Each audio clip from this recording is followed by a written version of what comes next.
हर काम के करने का कोई ना कोई मकसद जरूर होता है।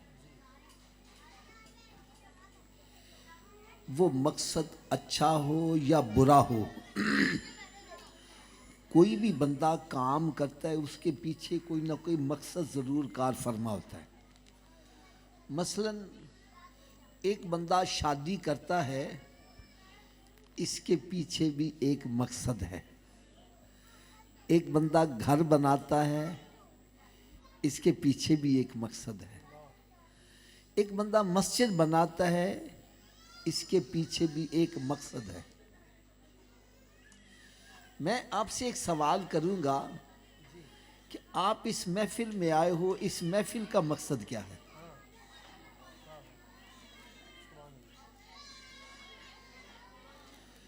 ये जो महफिल सजाई गई है, इस महफिल के सजाने का मकसद क्या है? मैं एक बात अर्ज करूंगा, अगर आप हज़रात को इस महफिल के मकसद का पता चल जाए तो फिर जब आप उठकर वापस जाओगे तो फिर गिरेबान में झांक कर देखोगे मैंने मकसद भी पूरा किया कि नहीं किया। तो आइए आज मुख्तसर वक्त में मैं ये अर्ज करूंगा, इस महफिल के सजाने का मकसद क्या है। आज हमारे अली शहजाद भाई ने कुरान पाक हिफ्ज किया। आज इनको स्टेज पर बिठाया है, इनके गले में हार डाले हैं, इनके सर पर ताज सजाया है।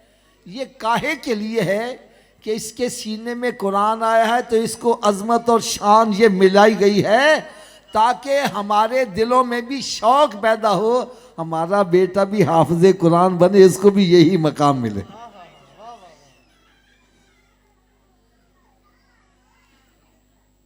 एक बच्चा हाफिज़े कुरान बन जाता है, इसको ये अजमत से इसलिए नवाजा जाता है ताकि दूसरों के दिलों में शौक पैदा हो कि ये मनसब अल्लाह ताला मेरे बेटे को भी अता करे, मेरा बेटा भी इस मकाम पर पहुंचे।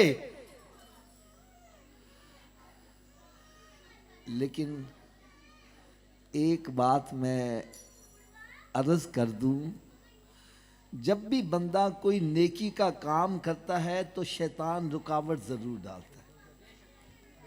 मैं एक छोटी सी मिसाल देता हूं। एक बंदा शादी ब्याह पर लाखों रुपया खर्च कर देता है, बल्कि मैं ये कह दूं तो अस्तबाजी पर लाखों रुपया खर्च करता है। अस्तबाजी को मैं यूं कहता हूं जैसे नोटों को आग लगाना। अच्छा, लाखों रुपया खर्च करता है, इसी से जाकर कहो भाई मस्जिद बन रही है, 1000 मस्जिद के लिए भी दे दो, एकदम परेशान हो जाएगा। शैतान कलेजे पे हाथ डालेगा, खबरदार मस्जिद में पैसा खर्च ना करें, गरीब हो जाएगा। कुरान कहता है अश-शैतानु याइदुकुमुल फ़क़्र व यअमुरुकुम बिल फ़हशा। शैतान फकर का खौफ दिलाएगा और बुराई के कामों में कहता है और लगा और लगा। जुआ खेल रहा, कहता है और लगा और लगा। बुराई में वो हौसला अफजाई करता है और नेकी के कामों में हौसला शिकनी करता है। ऐसे ही है ना। अब देखो, अगर हमारे दिल में शौक पैदा हो जाए, मेरा बेटा भी हाफिज़े कुरान बन जाए, शैतान फौरी तौर पर बात डालता है, ओए तेरा बेटा हाफिज बन गया, आलिम दीन बन गया, खाएगा कहां से? हाफिज बन गया, खाएगा कहां से? आलिम बन गया, खाएगा कहां से? मैं तो फिर एक इशारा किया करता हूं, मैंने कहा जब तू माँ के शिकम में था उस वक्त तेरी कौन सी फैक्ट्रियां चलती थी, रब ताला वहां भी तुझे रिज़्क़ पहुंचाता। अरे वल्लाहु यर्ज़ुक़ु मन यशाउ बिगैर हिसाब। अल्लाह ताला जिसको चाहता है बगैर हिसाब रिज़्क़ अता करता है। ये रिज़्क़ जो है ना इल्म की वजह से मिलता है और ना ही हुनर की वजह से मिलता है। ये अल्लाह ताला की शान है, जिसको चाहता है जितना चाहता है नवाजता चला।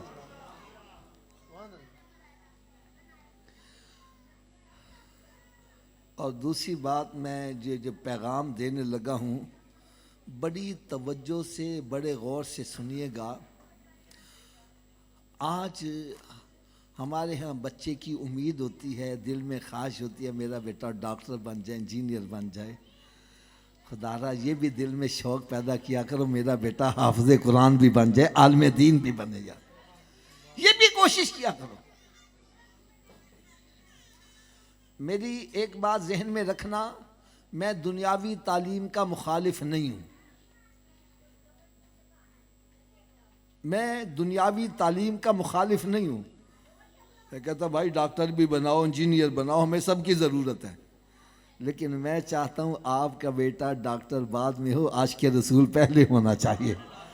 वो नमाजी होना चाहिए, वो हाफिज़ कुरान होना चाहिए, वो आलिम दीन होना चाहिए, ताकि कल को जिस मकाम पर, जिस मनसब पर पहुंचेगा, वहां मेरे आका के दीन का डंका बजाएगा। अगर उसके पास इल्म ही नहीं है दीन का, वो असेंबलियों में पहुंचेगा तो कुल हुवल्लाह शरीफ नहीं सुना सकेगा। जो सूरह इखलास नहीं सुना सकता, वो दीन की क्या खिदमत करे।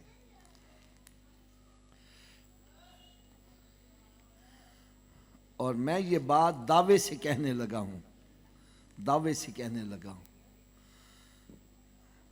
अपने बेटे को नमाजी बना जाओ, इसलिए कि जितनी मर्तबा नमाजी बच्चा माँ बाप के लिए बख्शिश की दुआ कर सकता है, बेनमाजी कभी भी नहीं कर सकता। नमाजी बच्चा जब भी अत्ताहियात में बैठेगा कहेगा रब्बना इग़फिरली, फजर में, जोहर में, असर में, मगरिब में, इशा में। मैं कहता हूँ आपके इस पूरे अल्लामा इकबाल टाउन में जो सबसे बड़ा कंजूस आदमी है, उसके दरवाजे पर 5 मरतबा जाके सदा लगाओ, उसको भी कुछ ना कुछ देना पड़ जाएगा। अरे जो अरहम राहिमीन की बारगाह में 5 मरतबा हाजिर होके बार बार तकरार कर रहा है रब्बना इग़फिरली वली वालिदैया, मैं कहता हूँ रब ताला उसके माँ बाप की कब्र को जन्नत के बागों में बाग क्यों नहीं बनाएगा। और अगली बात सुनो, हम बच्चों को दुनियावी तालीम क्यों दिलाते हैं? क्यों दिलाते हैं? हमारा मकसद ये है कि अगर 1 लाख मैं कमाता हूँ, 1 लाख मेरा बेटा कमाएगा, ये बेटा मेरे साथ मोढा लगाएगा, मेरे लिए आसानी हो जाएगी। क्यों जी, यही मकसद होता है ना। फिर सुनो ज़रा, हम औलाद को दुनियावी तालीम इसलिए दिलाते हैं कि मेरा बेटा पढ़ लिख कर किसी मकाम पर पहुंचेगा। अगर 1 लाख मैं कमाता हूं, 1 लाख मेरा बेटा कमाएगा, मेरे साथ मोढा लगाएगा, मेरे लिए आसानी हो जाएगी। तो मैं हाथ बांध कर एक बात कहूँगा, जहाँ दुनिया में चाहते हो मेरी औलाद मेरे साथ मोढा लगाने वाली बने, यार औलाद में कोई तो ऐसा बना जाओ जो कब्र हशर में मोढा लगाने वाला बन जाए। ये मेरी बात कान खोल कर सुन लो। आपका बेटा प्रेसिडेंट ऑफ पाकिस्तान बन जाए, आपका बेटा चीफ मिनिस्टर बन जाए, आपका बेटा प्राइम मिनिस्टर बन जाए, कयामत के रोज आपके सर पर ताज नहीं रखा जाएगा। और अगर आपका बेटा हाफिज़े कुरान बन गया, आपके सर पर ऐसा ताज रखा जाएगा जिसके अंदर ऐसे ऐसे नगीने जड़े होंगे जिनकी रोशनी के आगे सूरज और चांद की रोशनी मांद पड़ती जा रही होगी। और अहले महशर देखकर गुमान करेंगे शायद ये किसी उम्मत का नबी आ रहा है। बतलाया जाएगा नबी नहीं बल्कि हाफिज़े कुरान का बाप आ रहा है। इसलिए मेरी आप सबसे मदनी इल्तिजा है कि अपनी औलाद को जहाँ दुनियावी तालीम से आरास्ता करते हो, वहाँ साथ साथ उनको दीनी तालीम से भी आरास्ता करो। नहीं करोगे तो एक बात मेरी गौर से सुन लो। मेरी दुआ है अल्लाह ताला हम सबको नेक साले औलाद अता करे, क्योंकि आज के दौर में जिसकी औलाद नेक है, माँ बाप के लिए दुनिया ही जन्नत है। और अल्लाह ना करे जिसकी औलाद बुरी सोसाइटी में पड़ जाए, माँ बाप के लिए दुनिया ही दोज़ख बन जाती है। मेरी बात अब तवज्जो से सुनना। जहाँ अपनी औलाद को दुनियावी तालीम दिलाते हो, इनको दीनी तालीम से भी आरास्ता करो। नहीं करोगे तो अब पाकिस्तान के अंदर भी ओल्ड एज हाउसेज बन गए हैं, बुढ़े हाउस, कांजी हाउस बन गए हैं कि बूढ़े माँ बाप को वहां जाके छोड़ आओ। अब माँ बाप औलाद की शक्लें तरस रहे हैं। यकीन जानो, अभी चंद दिन पहले मेरा ग्रीन टाउन में बयान था, तो मस्जिद में जब मैं जा रहा था तो रास्ते के अंदर वो बोर्ड लगा हुआ था ओल्ड एज हाउसेस का। ये मुसलमानों के तारीख में नहीं है, मुसलमान की तालीमात में नहीं है कि बूढ़े माँ बाप हो जाएं उनको कांजी हाउस में जाके छोड़ आओ। बल्कि इस्लाम हमें क्या सिखा रहा है? मेरे आका सल्लल्लाहु अलैहि वसल्लम ने इरशाद फरमाया, उस बंदे की नाक खाक में मिल जाए, खाक में मिल जाए, खाक में मिल जाए। सहाबाए करम तड़क गए, यार सल्लम कौन? फरमाया, जिसकी जिंदगी में उसके माँ बाप बुढ़ापे को पहुंच जाए और वो उनकी खिदमत करके जन्नत ना हासिल करे, उस जैसा बदबख्त बंदा ही कोई नहीं है।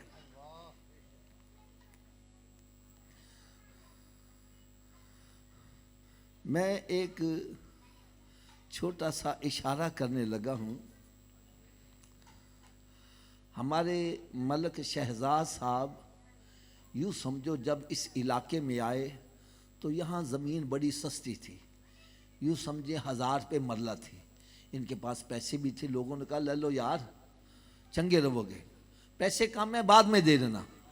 इन्होंने कहा छोड़ो जी, क्या लेके करनी है, यहाँ वीराने में कौन आएगा, नहीं ली। आज वही जगह करोड़ों रुपए की बन गई।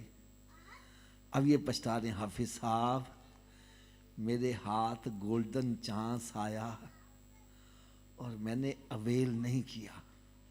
अगर मैंने जगह खरीदी होती आज मैं भी करोड़पति बन जाता। इससे पता चला गोल्डन चांस जिंदगी में रोज रोज, ऊंची बोलो यार, गोल्डन चांस जिंदगी में रोज रोज नहीं आते। अरे गौर से सुन लो, जिसकी जिंदगी में उसके वालिदैन बुढ़ापे को पहुंच जाए, औलाद के लिए गोल्डन चांस है, इनकी खिदमत करे सीधा जन्नत में चला जाए।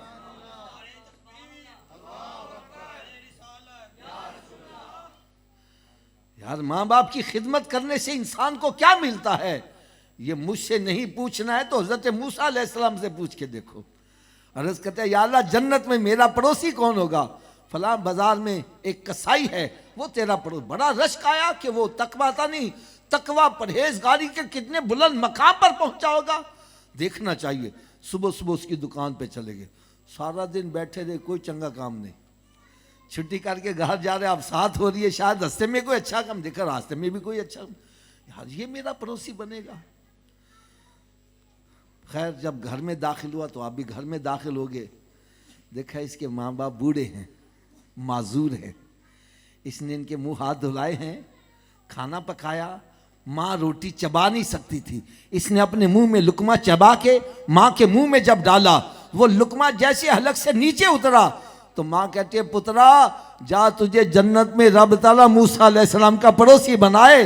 समझ गए इसके पल्ले कख भी नहीं है, ये माँ की दुआ है जो इसको हजरत मूसा अलैहिस्सलाम का, अल्लाह के नबी का पड़ोसी बना रही है। यार ये मेरे आका सल्लल्लाहु अलैहि वसल्लम की तालीमात बतलाएंगी। आज हम कहते हैं हाफिज साहब फला डॉक्टर छुरा जे, वो क्या हो गया उसको? कहता मैयत अंदर पड़ी होती है, कहता सामान लेके आओ, बंदा मर जाता है, कहता डेड बॉडी ले जाओ, सारा सामान उसका अपना। मैं सही कह रहा हूं गलत कह रहा हूं? ये उस डॉक्टर का कसूर नहीं, हमारा कसूर है। हमने उसको इंसानियत सिखाई नहीं, हमने उसको फिजिक्स केमिस्ट्री मैथ सिखाया है। अरे फिजिक्स केमिस्ट्री मैथ में माँ बाप का अदब नहीं है, उसमें इंसानियत का दरस नहीं है। अरे इंसानियत का दरस अगर कोई सिखाएगा तो मेरे आका की तालीमात सिखाएंगे।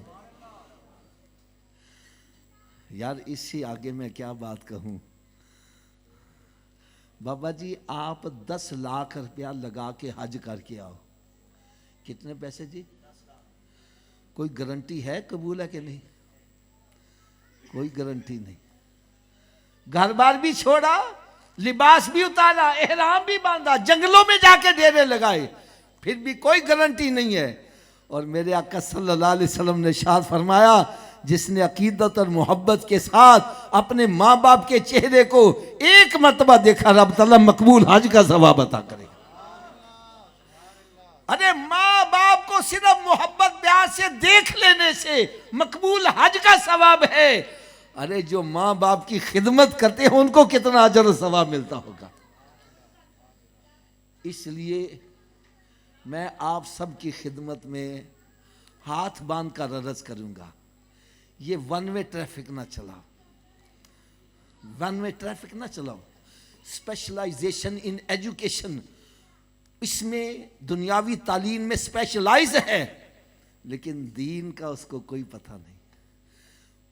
वो स्पेशलाइजेशन करने में पीक पर तो पहुंच जाएगा, फिजिक्स में पीक पर पहुंचेगा, केमिस्ट्री में पहुंच जाएगा, लेकिन उसको 6 कलमे याद नहीं है, ईमान की सिफतें याद नहीं है। यार और क्या मैं कहूं, नमाज जनाजा याद नहीं, बाप मर जाए उसके लिए भी कहता कोई आगे खड़ा हो जाए।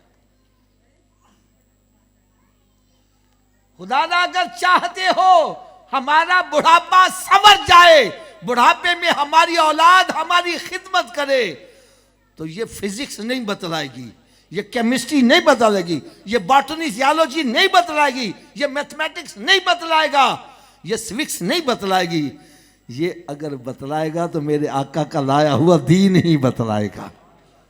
मेरी आप सबसे मदनी इल्तिजा है, जितनी कोशिश करते हो अपने बच्चों को स्कूल में भेजने की, इतनी कोशिश बच्चे को मस्जिद में भेजने की भी करो यार। मैं कहता हूँ हजरत जी तुसी नमाज पढ़ना दीजिए, बच्चों को भी साथ लाया करो। और नहीं नहीं हाफिज साहब हालात बड़े ख़राब हो गए। भाई क्या हो गया? कहता जी हालात इतने ख़राब हो गए, बच्चों पे ज़रा सख्ती करो घर से भाग जाते हैं। मैंने कहा अच्छा अच्छा अच्छा, बच्चों पे सख्ती करो घर से, इसलिए सख्ती ना, हाँ हाँ हम सख्ती नहीं करती। मैंने कहा बच्चा स्कूल ना जाए फिर क्या करते? कहना फिर तो जुत्ती ला लेना। यार क्या है कि यही औलाद हमें क़यामत के रोज़ गिरेबान से नहीं पकड़ेगी कि मैं स्कूल में जाता था ये डंडे मार के छोड़ने जाते। अगर यही सख्ती नमाज के लिए की जाती मैं नमाजी भी बन जाता। याद रखो कुरान मजीद फुरकान हमीद में रब ताला ने इरशाद फरमाया, या अय्युहल्लज़ीना आमनू कू अनफुसकुम व अहलिकुम नारा, ईमान वालों अपने आप को अपने घर वालों को दोज़ख की आग से बचाओ। बच्चा हाफ़िज़े कुरान बन जाएगा, ये तो बख्शा ही जाएगा। कयामत के रोज हुक्म होगा तू जन्नत के दरवाजे पर खड़ा हो जा और तेरे खानदान के अंदर वो 10 अफराद जिन पर जहन्नम वाजिब हो सकी है, ए बच्चे उनको अपने साथ पकड़ के जन्नत में लेके चला जा। ये बच्चा माँ बाप के लिए बख्शिश का, खानदान के लिए जरिया निजात का सबब बनेगा। इसलिए मेरी दुआ है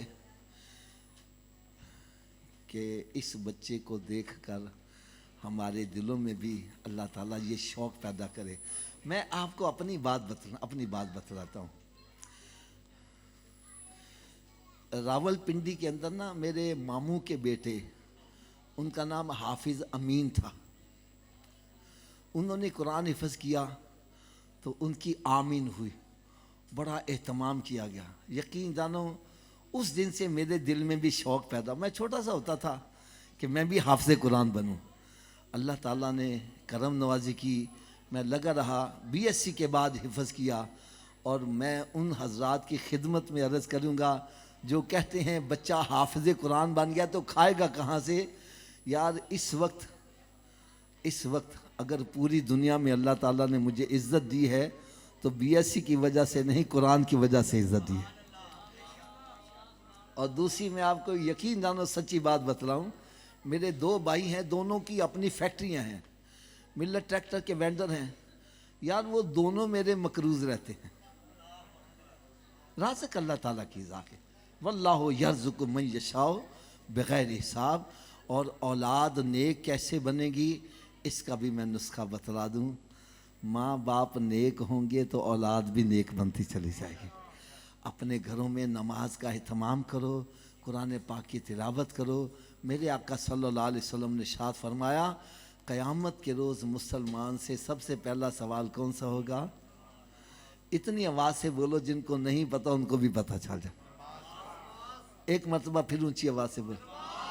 तो मैं हाथ बांध कर अर्ज़ करूँगा कि हमारा पहला सवाल दुरुस्त है। पहले सवाल में ही अल्लाह ना करे फंस गए, अगले सवालों का क्या बनेगा? यार चलो मैं गैस लगवाऊँ, आप बेशक तैयारी ना करो। आप कहोगे हाफिज़ साहब ने तुक्का लगाया, पता नहीं आता भी या कि नहीं आता, लेकिन मेरे आका का फरमान गलत। ऊंची बोलो यार। जब सरकार सल्लल्लाहु अलैहि वसल्लम ने फरमाया पहला सवाल ही नमाज का होगा, फिर क्या ख्याल है हमें नमाजी बनना चाहिए कि नहीं बनना चाहिए? अगर अभी भी समझ नहीं, मैं एक हदीस पाक बड़ी मुख्तसर सी, अस्सलातु मिफ्ताहुल जन्ना, नमाज जन्नत की चाबी है। नमाज जन्नत की, थोड़ा सा ऊंची आवाज़। हज़रत तुसी बतलाओ क्या चाबी के बगैर ताला खोल लोगे? आप बतलाएं जी चाबी का बंदोबस्त मरने के बाद करना है कि पहले करना? तो फिर कर दे क्यों नहीं? जब मस्जिद से सदा आती है हय्या अलस सलाह, आओ चाबी के लिए, क्यों बैठा कारोबार कर रहा है, क्यों बैठा ताश खेल रहा है, क्यों बैठा फिल्में ड्रामे देख रहा है? अरे तुझे चाहिए सब काम छोड़ के मस्जिद की तरफ आ। कोई पूछे किधर जा रहा है, बतला मैं जन्नत की चाबी लेने जा रहा हूं। चले सब आप बतलाएं, क्या हर चाबी हर ताले को लग जाती है? इसकी क्या वजह है? चले वजह भी मैं बतला दूं। ताले के अंदर असल में लीवर होते हैं। जितने लीवर का ताला हो चाबी को उतने दांते पड़े होंगे तो चाबी घूमेगी, चाबी घूमेगी तो ताला खुलेगा ना। आओ आज मैं ये भी बतला दूं, जो जन्नत को ताला लगे उसके 5 लीवर हैं। कितने लीवर है? पहले लीवर का नाम है फजर, दूसरे का नाम, तीसरे का, चौथे का, पांचवें का। जो एक नमाज पढ़ता है एक दांता डाल है, ताला खुल जाएगा जी। 2 से 3 से कब खुलेगा? तो फिर आज के बाद कितने दांते डालने हैं? सबकी आवाज नहीं आ रही है। आप कहेंगे 5 डलेंगे कैसे? चलो भाई नुस्खा भी मैं बतला देता हूं। मेरा नुस्खा इस्तेमाल करो, सारे ही पक्के नमाजी बन जाओगे। वो नुस्खा कौन सा है? नुस्खा ये है कि अगर ये वजूद नमाज ना पढ़े, क्या मैंने कहा बाबा जी? अगर ये वजूद, तो इस वजूद को रब का रिज़्क ना खिलाओ, ना रोटी खिलाओ ना पानी पिलाओ। बात भी मैं सच्ची कर रहा हूं। जो वजूद रब ताला के आगे नहीं झुकता, क्या वो इस काबिल है कि इसको रब का रिज़्क खिलाया जाए? भाई रोटी सामने रखी, अपना मुंह में नहीं जाएगी, पकड़ के ले जाओ, मत ले जाओ। ये रोटी मांगे, बोलो नहीं पहले नमाज फिर बाद में रोटी। तो क्या ख्याल है नमाजी बन जाएगा कि नहीं बनेगा? तो इस नुस्खे पर अमल कौन कौन करेगा? माशाल्लाह। सभी बुलंद आवाज से कह दो इंशाअल्लाह। अब नुस्खे की सुबह की डोज भी सुन लो। उतनी देर तक नाश्ता नहीं करना जितनी देर नमाज फजर ना पढ़ लो। पहले नमाज फिर नाश्ता। एक बंदा कहने लगा सुबह उठने लग गया, देर हो जाए थे। मैंने कहा ना पढ़ने से बेहतर है पढ़ लो। सुबह उठ के मुँह तो धोते ही होना, तो वजू कर लो, 2 सुन्नत 2 फर्ज पढ़ लो। फजर की पढ़ लोगे, बाकी पढ़नी आसान हो। फजर के डर शैतान का अच्छा उन्हें कल तो पढ़ांगे, ना कल आवे तो ना नमाज पढ़ पावे। लिहाजा थोड़ा सा ऊंची आवाज से बोल दे, उतनी देर तक नाश्ता जितनी देर तक नमाजे फजर नहीं पढ़ेंगे, और उतनी देर तक कोई अखबार रिसाला नहीं पढ़ना जितनी देर कुरान पाक की तिलावत नहीं कर लेंगे।